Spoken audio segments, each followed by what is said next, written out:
ইরানে যুক্তরাষ্ট্রের স্থল অভিযানের আলোচনার মধ্যে রণকৌশলের কেন্দ্রবিন্দুতে এখন দেশটির আর্চ ডিফেন্স। কারণ এই ডিফেন্স ব্যবস্থা নিয়ে রীতিমতো আতঙ্কে মার্কিন বাহিনী।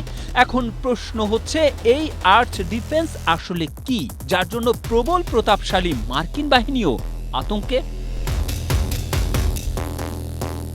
চীনের জুহাই ভিত্তিক সান ইয়াতসেন বিশ্ববিদ্যালয়ের গবেষকদের ভাষায় ইরানের নিয়ন্ত্রণে থাকা আবু মুসা, গ্রেটা তুনব, লেসা তুনব, হেঙ্গাম, কেশম, লারাক ও হরমুজ এই 7টি দ্বীপকে একত্রে আর্চ ডিফেন্স বা খিলান সদৃশ্য প্রতিরক্ষা বলয় বলা হয়।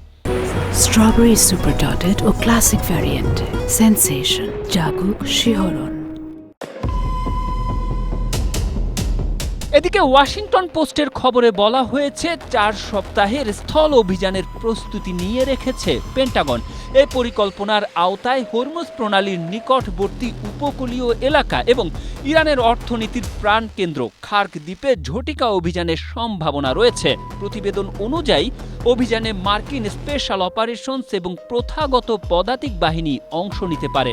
তবে বিশ্লেষকরা সতর্ক করেছেন যে এমন পদক্ষেপ মার্কিন সেনাদের ইরানের শক্তিশালী ড্রোন, মিসাইল নেটওয়ার্ক, সরাসরি স্থল হামলা এবং উন্নত মানের ইম্প্রোভাইজড এক্সপ্লোসিভ বা আইইডির মুখে ঠেলে দিতে পারে। একই সঙ্গে ওয়াশিংটনকে যে দুর্ভেদ্য রণকৌশলগত প্রতিবন্ধকতার মুখোমুখি হতে হবে তা হল এ আর্চ ডিফেন্স। এ দ্বীপ ভিত্তিক প্রতিরক্ষা বলয়ের উপর দাঁড়িয়েই ইরান পুরো অঞ্চলের নৌ চলাচল নিয়ন্ত্রণ বা সম্পূর্ণরূপে স্থবির করে দেওয়ার সক্ষমতা রাখে। ফলে খার্ক দ্বীপ বা হরমুজ প্রণালীতে যে কোনো সরাসরি সামরিক হস্তক্ষেপের আগে এই আর্চ দ্বীপ ডিকোড করাটাই হবে যুক্তরাষ্ট্রের জন্য সবচেয়ে বড় বাধা।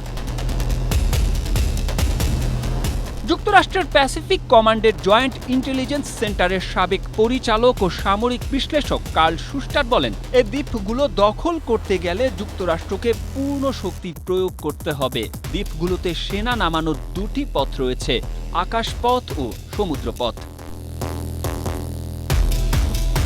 Tarique Ahmed, Asia post.